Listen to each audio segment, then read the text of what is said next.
விஜய் தலைமையிலான தாவேகா அரசு பதவியேற்றவுடன் வழிபாட்டு தலங்கள், பள்ளிக்கூடங்கள், பேருந்து நிலையங்கள் என 500 மீட்டர் தொலைவில் டாஸ்மாக் கடைகள் இருந்தால் அவையெல்லாம் அகற்றப்படும் என அதிரடியாக உத்தரவிட்டது. இதன்படி 700க்கும் மேற்பட்ட கடைகள் அகற்றப்பட்டதாக ரீல்ஸ்களிலும் இன்ஸ்டாகிராமிலும் வீடியோக்களை பதிந்து தாவேகா தொண்டர்கள் குதூகலித்தனர். சொன்னதை செய்தார் விஜய் அப்படி என்றெல்லாம் பேசினர். ஆனால் ஈரோடு மாவட்டம் பவானி வட்டம் கவுந்தம்பாடி பகுதியிலே நால்வர் அறக்கட்டளை சார்பில் சிவன் கோயில் ஒன்று இருக்கிறது.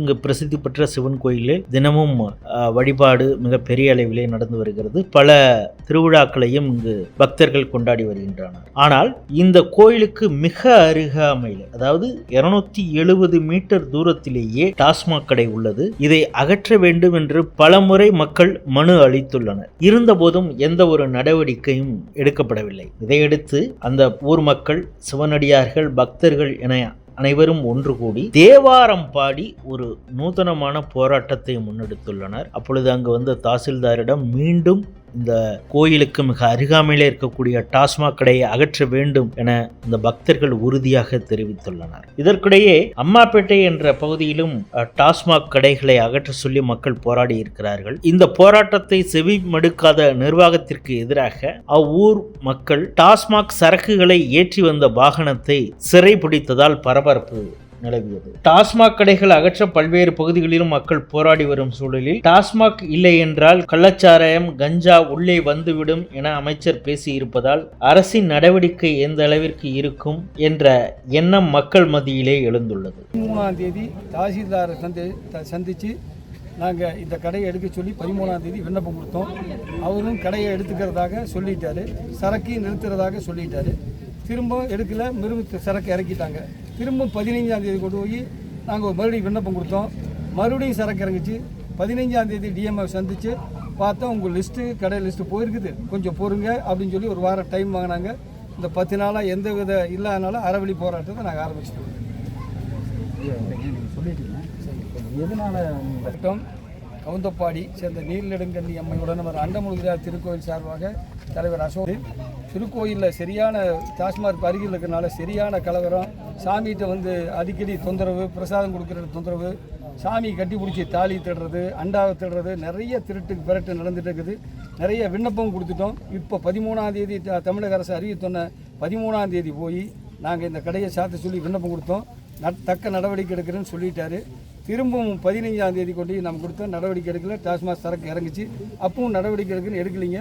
18ஆம் தேதி திரும்ப டிஎம் சந்திச்ச போது, ஐயா உங்களுக்கு செகண்ட் லிஸ்ட்டில் போச்சு, கடையை நாங்கள் சாத்தி தரேன்னு சொன்னார். ஒரு வாரம் பொருள்னார். ஒரு வாரத்து பக்கமாக எந்த வித நடவடிக்கை எடுக்கலைங்க. திருக்கோயிலில் ரொம்ப தொந்தரவாக இருக்குது. நீங்கள் ஜனங்கள்லாம், குழந்தைகள்லாம் போயிட்டு வர்றதுக்கு ரொம்ப இடைஞ்சலாக இருக்குது. பள்ளியற பூஜை 7:30க்கு நடக்குதுங்க, 8:30க்கு தான் முடியுது. பள்ளியற பூஜைக்கு நிறையா வர்றதுக்கு தயங்குறாங்க. ரொம்ப சிரமமாக இருக்குது. தமிழக அரசு தலையிட்டு இந்த கடையை நீக்கி கொடுக்க வேண்டியது. அதுக்காக நீங்கள் இன்றைக்கி என்ன பண்ணீங்க, ஏது பண்ணீங்க? அதற்காக இன்றைக்கி அறவழி போராட்டத்தை இன்றைக்கி ஆரம்பித்து டாஸ்மாக் முன்னாடி நாங்கள் போராட்டம் நடத்தியிருக்கோம். சிவபுராணம் பாடி பன்னீர் திருமுறை ஓதி நாங்கள் அறக்கட்டளையின் சார்பாக நாங்கள் பாடியிருக்கோம். இந்த ஊர் பொதுமக்களும் கலந்துருக்காங்க, பக்கத்தில் இருக்கிற கிராம மக்களும் கலந்துருக்காங்க. இந்த போராட்டம் இவங்க நீக்கி தரலைன்னா இந்த போராட்டம் தொடரும். நீங்கள் தயவு செய்து இந்த கடையை நீக்கி தருமாறு கேட்டுக்கொள்ளும். கடை வேறு நம்மளை மாற்றி சொல்கிறாங்க சார். அரசு கொடுத்த கெடு வந்து என்னோட முடிஞ்சிருச்சு. டிஎம் வந்து எங்கள்கிட்டயே பேசுகிறாங்க. நாங்கள் இந்த முன்னாடி பேசும்பொழுது கடை 2வது லிஸ்ட்டில் தான் போயிருக்குது அப்படின்னு அவர் உறுதிமொழி கொடுத்துருக்காரு.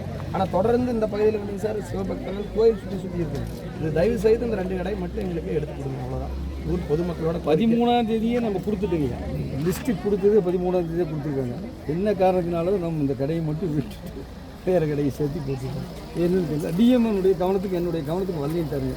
தாசில்தார் அவர் தான் கொடுத்தாரு, எனக்கு தெரியல அப்படின்ட்டாரு. அப்படி இவருக்கும் எம்டிபி கொடுத்துருக்கோம், நந்தகுமார் அவருக்கும் போட்டுருக்கீங்க. அது உங்கள் தரப்பு நீங்கள் ஏதாச்சும் ஒரு உறுதிவாரத்தை கொடுத்தா நாங்கள் மக்கள்கிட்ட பொதுமக்கள்கிட்ட சொல்ல முடியும். இது வந்து ஒன்றும் இல்லை.